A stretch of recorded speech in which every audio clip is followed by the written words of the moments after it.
형통 2025 여섯 번째 시편 1편 3절 말씀 같이 하겠습니다. 저는 시냇가에 심은 나무가 시절을 좇아 과실을 맺으며 그 잎사귀가 마르지 아니함 같으니 그 행사가 다 형통하리로다. 아멘. 아멘. 우리가 이렇게 성도들을 볼 때에 만약에 어떤 성도가 어려움을 당했다 그러면 우리가 보여주는 반응 몇 가지가 있죠. 어떻게 말합니까? 우리가 좀 기도를 더 해야 될 것 같아 뭐라든가, 아니면 혹시 회개할 것 있냐 뭐라든가, 아니면 기껏 해봤자 뭐 하나님의 뜻이 있을 거야 뭐 이렇게 말합니다. 틀린 얘기입니까? 맞는 얘기입니까? 뭐 이거는 맞았다고 말하기도 곤란하고 틀렸다고 말하기도 좀 곤란해요. 그러나 이게 분명히 그렇게 한 가지로 말하기는 참 어렵다 이 말입니다. 어려운 일 당하는 것이 다 나쁜 일입니까? 어려운 일 당한 것이 정말 힘든 일일 거라고만 생각합니까? 또 반대로 정말 어떤 성도에게 좋은 일이 생겼다 합시다. 그러면 하나님 축복이야, 하나님 복 주셨어 뭐 여러 가지 말하지만, 여러분 정말 내 인생에 좋은 일이라는 것이 정말 다 하나님의 복일까요? 우리가 또 쉽게 대답하지 못한단 말이에요. 그러니까 하나님의 그 복이, 하나님께서 우리에게 주시는 그 블레싱 축복이 이게 내가 이게 복이다 이렇게 안 온단 말이죠. 이게 너에게 저주다 이렇게 안 온단 말이에요. 어떤 위장돼 가지고 어떤 때는 정말 힘든 일 같은데 하나님의 큰 축복일 때도 있고, 어떤 때는 정말 이게 뭐 좋고 나쁜 여러 가지 모습이 있는데 그 반대 뭐 그대로 올 수도 있고 그렇단 말이에요. 근데 이게 자꾸 문제가 뭐냐면, 우리 그리스도인들이 어느 한 기준을 나름대로 정해놓은 그 기준이 그렇게 성경적이지 않을 때가 많아요. 세상적 가치와 기준과 내가 생각하고 있는 가치와 기준이 거의 맞아서 세상 사람들도 좋은 것은 나도 좋고 세상 사람들이 좋지 않은 건 나도 좋지 않고 그렇게 판단한단 말이죠. 근데 성경에서 오늘 3절 말씀, 본문 말씀은 반전을 보여주고 있어요. 이렇게 말합니다. 그는 시냇가에 심겨진 나무와 같아 제때 열매를 맺으며 그 잎이 시들지 않으니 저가 하는 모든 일이 형통할 것이다 라고 말합니다. 자, 그가 하는 모든 일이 형통한데 prosper 또는 success라고 말하는데, 그 왜 그러냐면 시냇가에 심겨진 나무기 때문에, like a tree planted by streams by water, 물가에 심겨진 그 나무 같기 때문이다라고 말하고 있습니다. 그랬더니 그 잎사귀가 마르지 않고 그리고 때를 따라 열매를 맺는다고 말하고 있습니다. 매우 중요한 이야기를 하고 있어요. 그 형통이라는 것이, 우리가 계속 형통을 지금 보고 오면서 그 형통이라는 것이 형통의 이유를 앞에 이야기하고 있습니다. 그러면서 그 왜 형통할 수 있는가, 어떻게 형통할 수 있는가, 그 내용을 지금 설명하고 있는데 참 충격적이라고 말할 수가 있어요. 충격적입니까? 아직 아니죠. 아직 아니에요. 시냇가에 심겨진 나무, 여기서 중요한 단어가 뭐냐면 planted, 심겨졌다라는 말이에요. 여러분, 심겨졌다 이 말은 스스로 나무가 옮겨서 심어졌다 이런 나무는 없죠. 누군가에 의하여 심겨졌다라고 말합니다. 이 말이 무슨 말이냐면, 어떤 의도를 가지고, 원래 나무가 시냇가에 없었고 다른 데 있었는데 어떤 사람이 어떤 인텐션, 의도를 가지고 이 나무를 뽑아서 시냇가에다가 심었다라고 말합니다. 사실 이게 어떻게 심겨졌을까? 더군다나 여러분, 팔레스타인 지역은 그렇게 자연적으로 우리가 한국이나 또 이런 데서 볼 수 있는 그런 시냇가 스트림은 거의 없습니다. 인공적으로 다 만들었어요. 어떤 목적을 가지고 인공적으로 만들었어요. 기껏해 여러분 가보신 분도 있겠지만 안 가보신 분들도, 저도 안 가봤습니다만, 뭐 기껏해 요단강 뭐 요렇게 됐지 막 강이 많고 이러지 않아요. 근데 거기에 어떤 목적과 의도를 가지고 나무를 갖다가 심었다라고 말하고 있습니다. 그런데 이 나무들이 어찌됐든 시냇가에 심겨진 나무라고 말하고 있습니다. 여러분 한번 가만히 보세요. 나무는 아무것도 한 것이 없어요. 심겨져 올 때도 나무가 한 것도 없고, 심겨진 상태 속에서도 나무가 아무것도 스스로 할 수 있는 것이 없어요. 그런데 뭐라고 말합니까? 그가 하는 모든 일이 whatever they do prosper.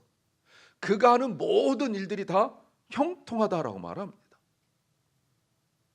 사실 이 부분에서 우리가 충격을 받아야 돼요. 그래서 이렇게 정리가 됩니다. 형통은 노력의 결과가 아니라 위치의 결과예요. 시냇가에 심어졌다라는 planted by beside river, 그 강가 옆에 심겨졌다는 이유만으로 나무를 맺는, 열매를 맺는 거죠. 시들지 않고. 그런데 저 사막에 혹시 나무가 자생해서 스스로 잤다고 생각해 봅시다. 이 나무는 자기는 시들고 싶겠어요?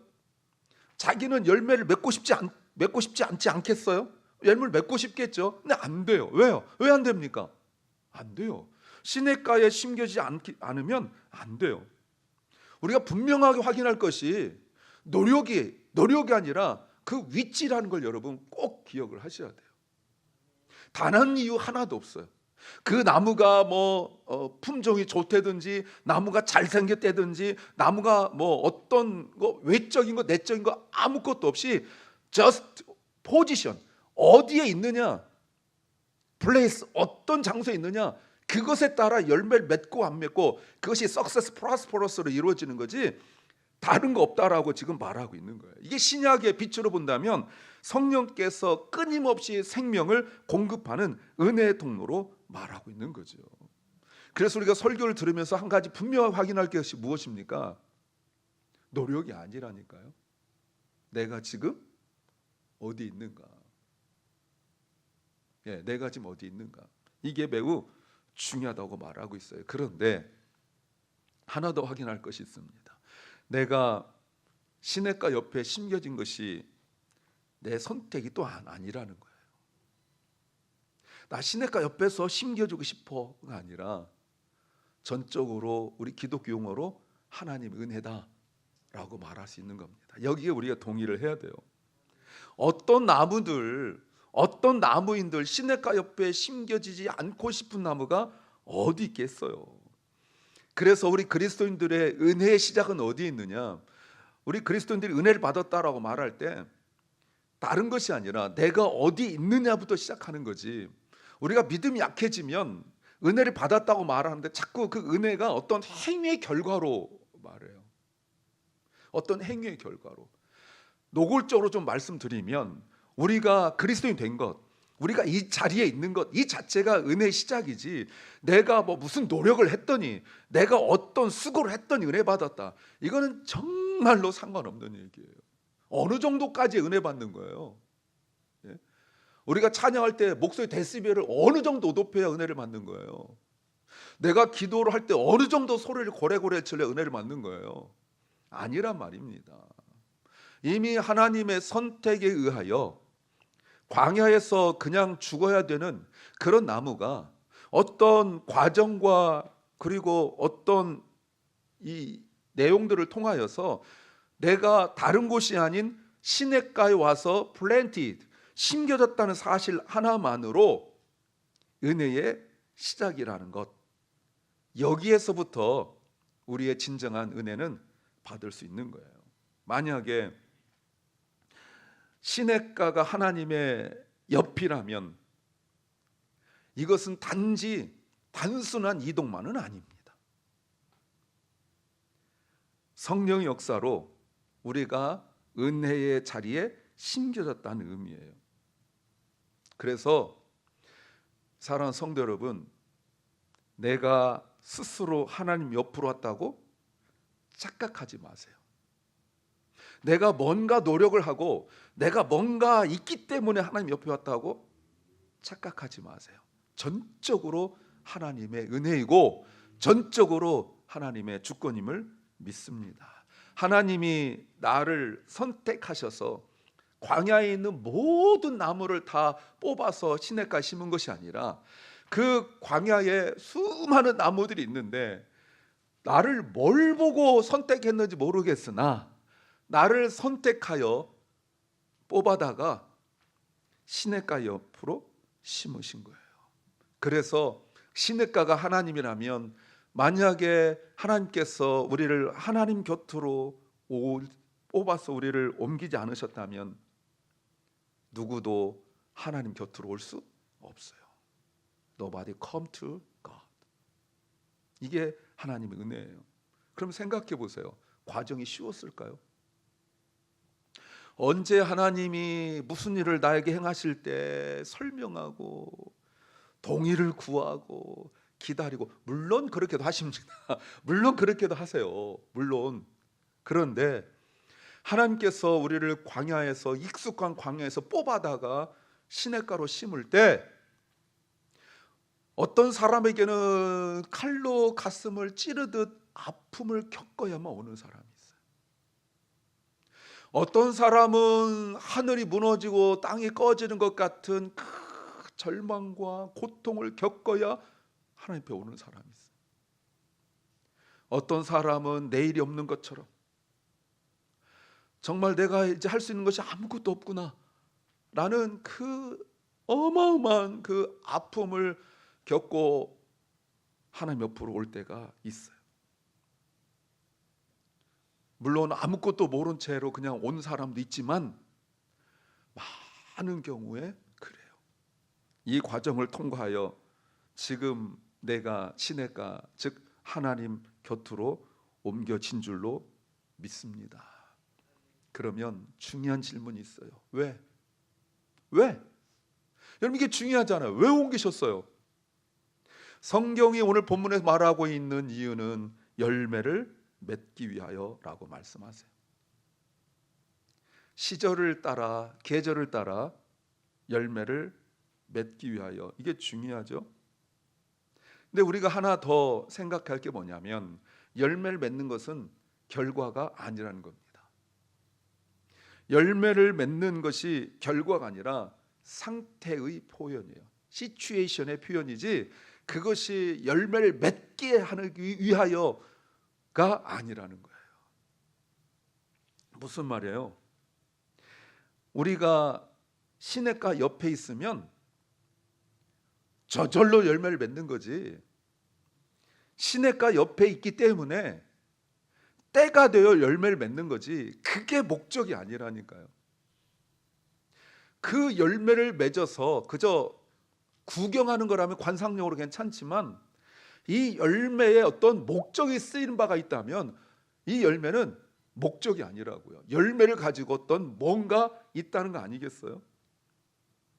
그래서 성령께서 말씀을 통해 우리 안에서 역사하고 말씀이 내 심령에 들려지고 깨닫게 되고 적용하고 이럴 때 내 속에서 살아있는 그 나무 뿌리가 시냇가에서 물을 뽑아 올려서 나무를 쭉 다 퍼뜨리게 하듯이 성령께서 우리 속에 말씀으로 역사를 하기 시작하면 분명히 환경은 건조하고 삶은 힘들고 어려워도 성령께서 공급하시는 생수로 말미암아 우리 내면이 시들지 않기 때문에 열매를 맺게 되는 줄로 믿습니다.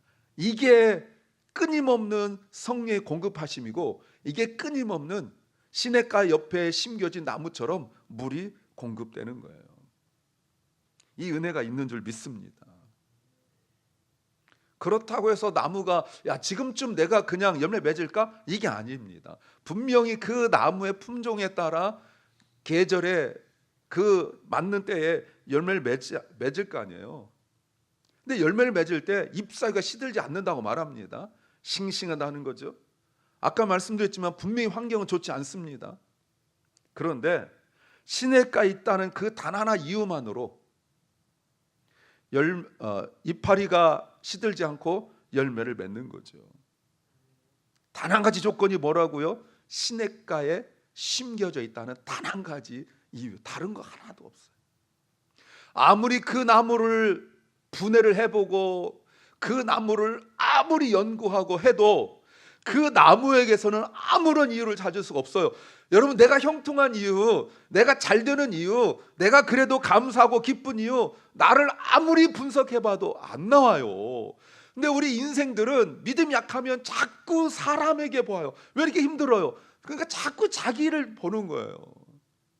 그래서 믿음 없는 사람들 기껏 한다는 말이 팔자가 어쩌고 저쩌고 그런 얘기 하잖아요. 그러니까 점치러도 다니고 뭐 그러잖아요. 기껏 해봤자 뭔가 노력을 더 해야 되는가 아니면 뭐 해야 되는가 하는데 아니라 내가 하나님 곁에 있다는 그 위치, 이것에 따라서 내 인생이 결정된다는 것을 믿으시기 바랍니다. 그게 바로 형통이에요. 형통은 장소에서, 위치에서 오는 거라고 다시 말씀드려요. 이게 은혜란 말입니다. 그래서 왜 이렇게 감사하고 살아요? 왜 이렇게 기뻐하고 살아요? 라고 누가 물어본다면 믿음이 약하면 자꾸 자신의 뭔가를 자꾸 이야기하려고 하는데 그 위치 때문에 오는, 하나님 곁에 있기 때문에, beside God, 하나님 곁에 있는 것 때문에 은혜를 받는다는 걸 깨닫게 되어지면 할 말이 없죠. 왜? 기도는 저 사람이 더 많이 하고 섬기는 건 저 사람이 더 많이 섬기는데, 가문도 저 사람이 더 좋고 배경이 저 사람이 더 좋은데 뭐 때문에 그런 거예요? 다른 이유 없이 하나님 곁에 있다는 이유밖에 없는 거예요. 그래서 우리가 이 형통이라는 것을 잘 아셔야 됩니다. 잘 해석하셔야 돼요. 형통이란 말이 모든 것이 잘 된다는 만사 형통 아닙니다. 형통이라는 것은 모든 일이 의도된 목적대로 사용된다는 뜻이에요. Be used for their intended purpose. 그 분명한 목적이 있어요. 그 목적이 뭘까요? 하나님의 목적이에요. Their intended purpose for God. 이 목적. 어떤 사람은 물질을 하나님께 주셨더니 그거 가지고 딴 데 쓰잖아요. 어떤 사람은 건강 하나님께 주셨는데 딴 데 쓰잖아요. 어떤 사람은 하나님께서 시간 주셨는데 딴 데 쓰잖아요. Not for myself. 자신을 쓰면 안 되는 거예요. 하나님께서 풍성하게 주시면 하나님을 위한 목적이 있는 거예요. 그래서 성령께서 우리 속에서 분별력을 주셔서 이거를 내가 어떻게 써야 될지를 자꾸 깨닫게 하시는 거예요. 그럼 어떤 일이 벌어져요? 모든 일이 하나님 목적대로 사용되어질 때 내 속에서 성령은 자꾸 반응하도록 보여요.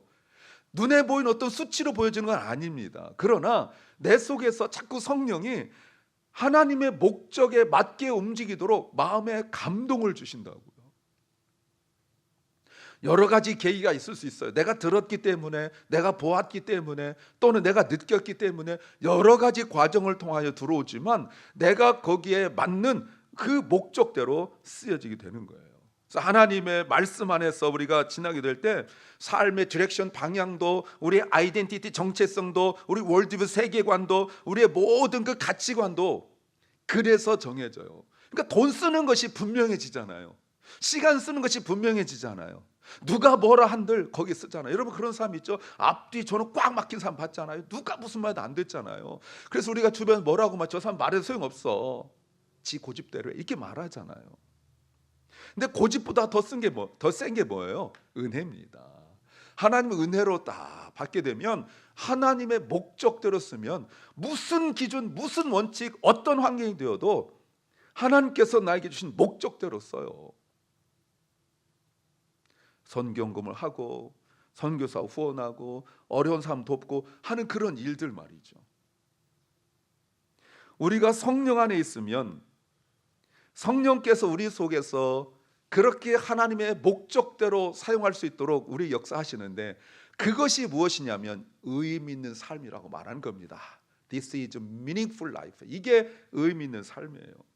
어떻게 이렇게 형통할까요? 어떻게 이렇게 형통해요?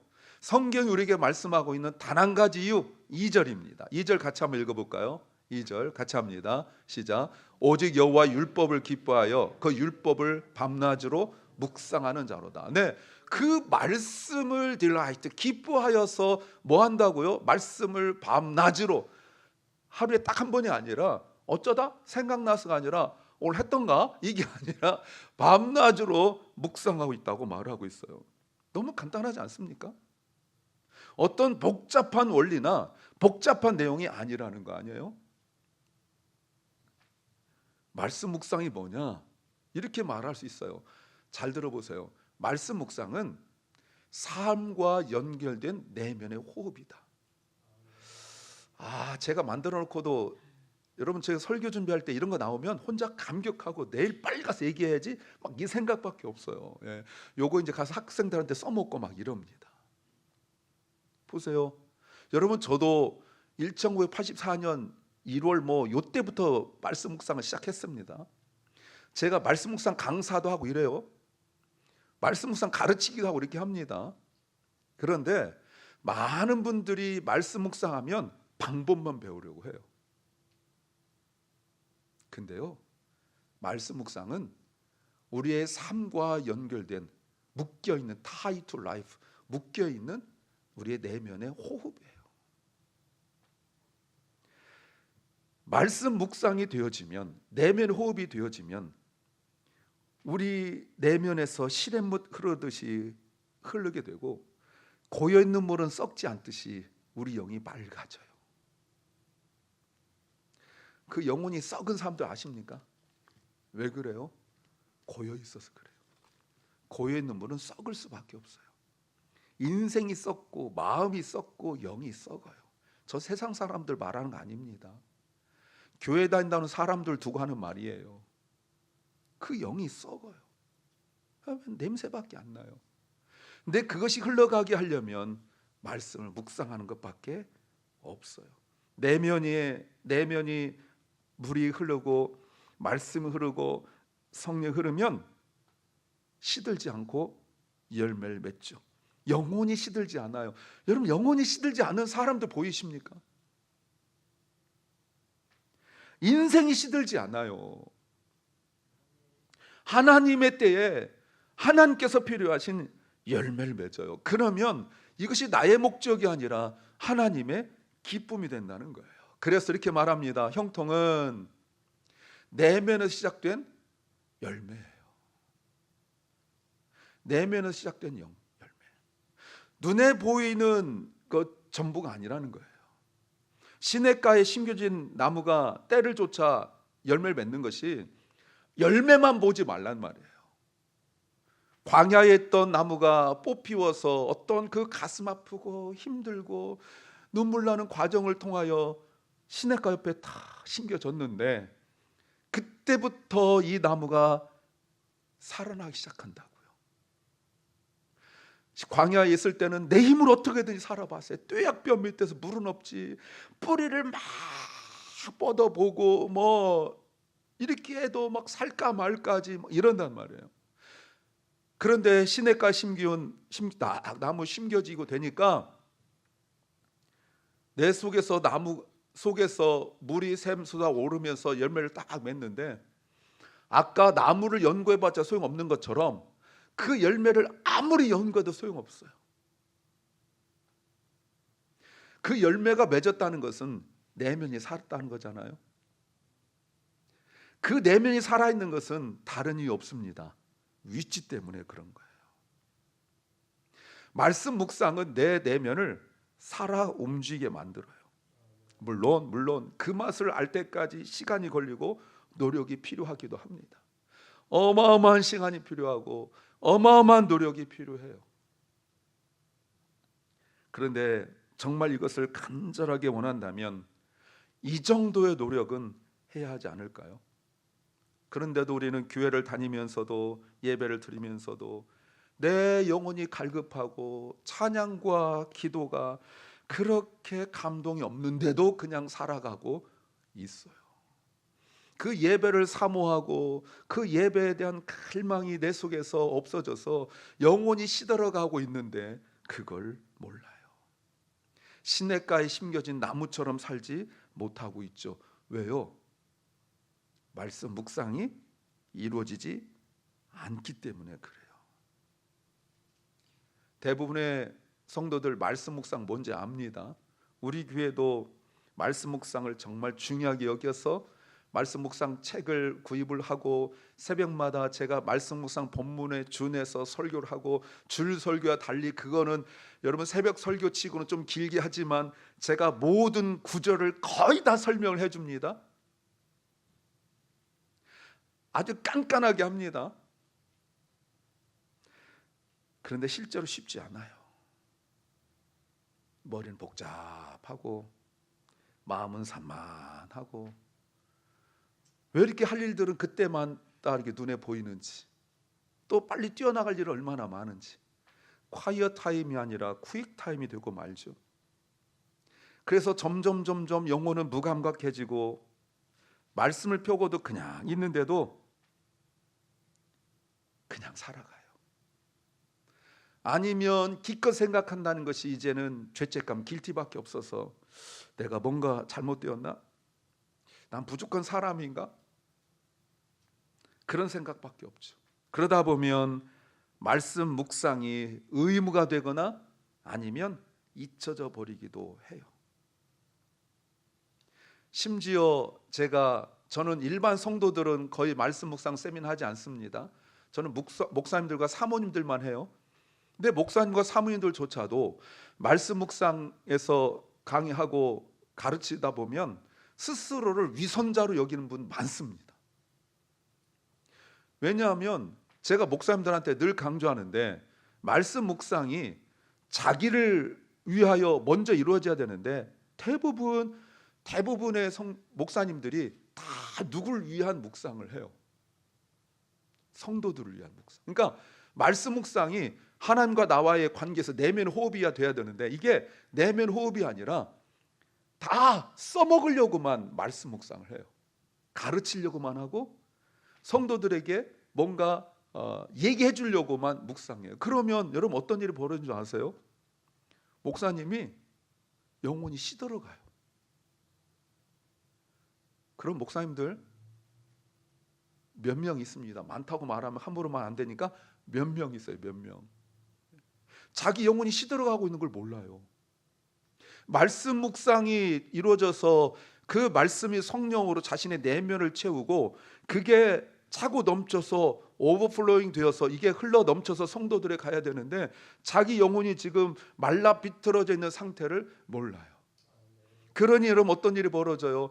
그날 받은 은혜로 그날을 살아가야 되는데 자꾸 목사님들이 설교하는 목사님들 무슨 얘기하냐면 자꾸 옛날 얘기해서 6.25 때 이야기하고 1.45 때 이야기하고 그때예요. 일제강점기 이야기하고 이제는 젊은 목사님들이니까 그런 얘기는 안 하겠지만 맨날 옛날 일밖에 할 게 없는 거예요. 오늘 받은 은혜가 없으니까 몇 달 전, 몇 년 전 얘기만 하고 있는 거예요.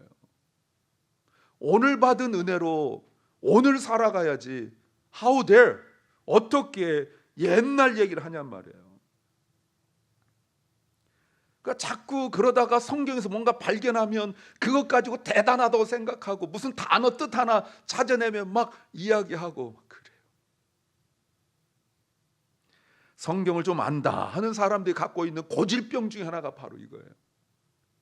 그런데 더 근본적 이유가 뭔지 아십니까? 이거예요.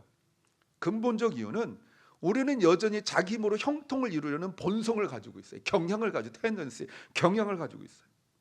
그래서 해결책이 뭐예요? 조금만 더 노력하면, 조금만 더 열심히 하면, 조금만 더. 그러니까 자꾸 자기가 뭔가 조금만 더 해서 자꾸 열매를 맺으려고 해요. 형통을 열매를 본다는 말이죠.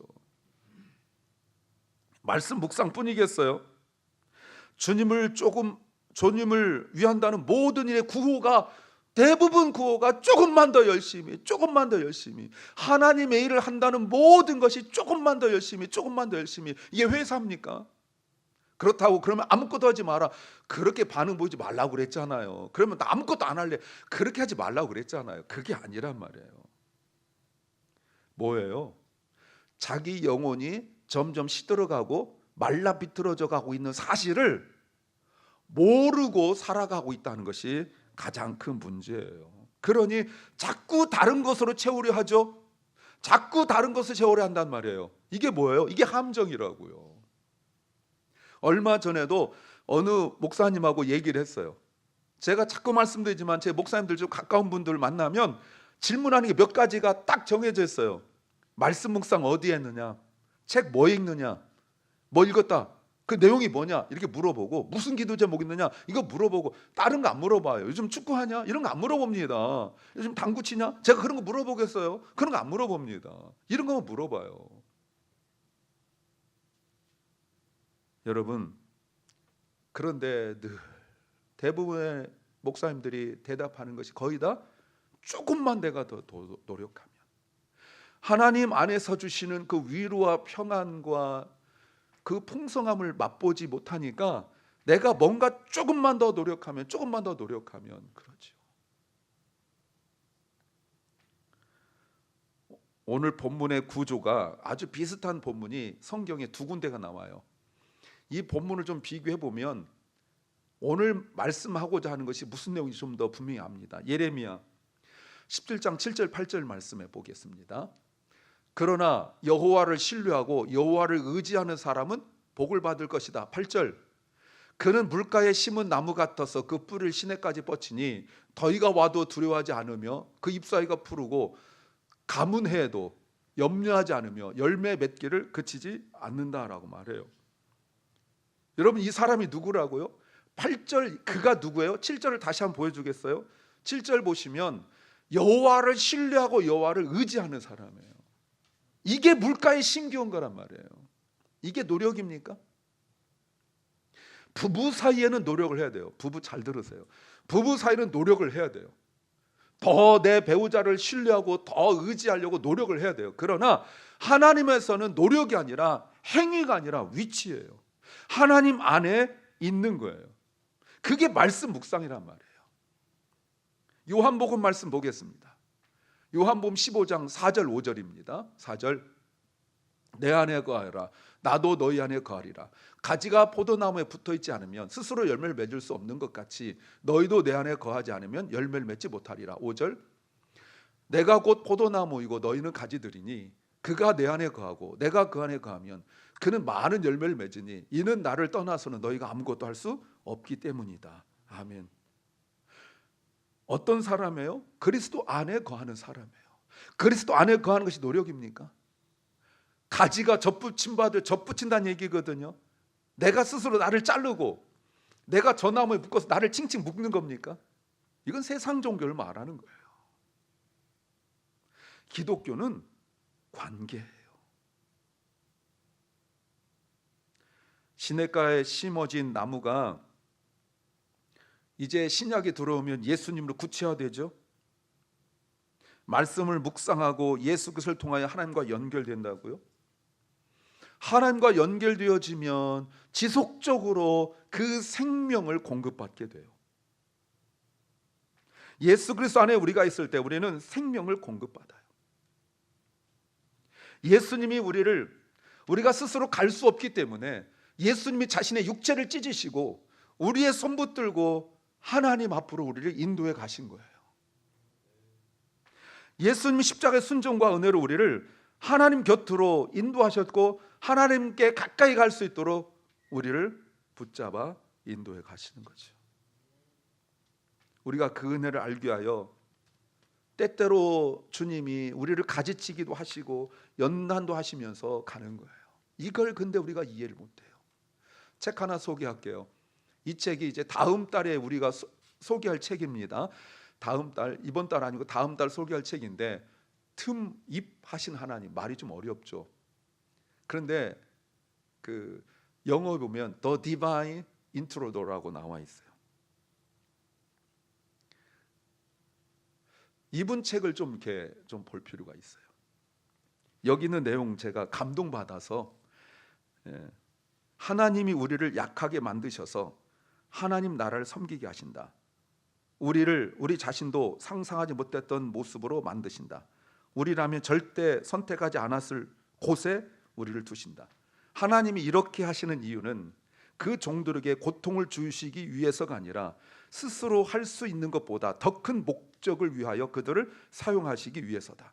이것이 하나님의 신비다. 마치 가지치기 하듯이 하나님은 우리를 연단하셔서 더 좋은 것으로 드러내신다. 아멘.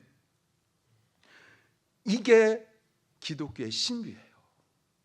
사랑하는 주님의 성도 여러분, 말씀 묵상이 깊어질수록 우리가 주님과 더 관계가 깊어져요.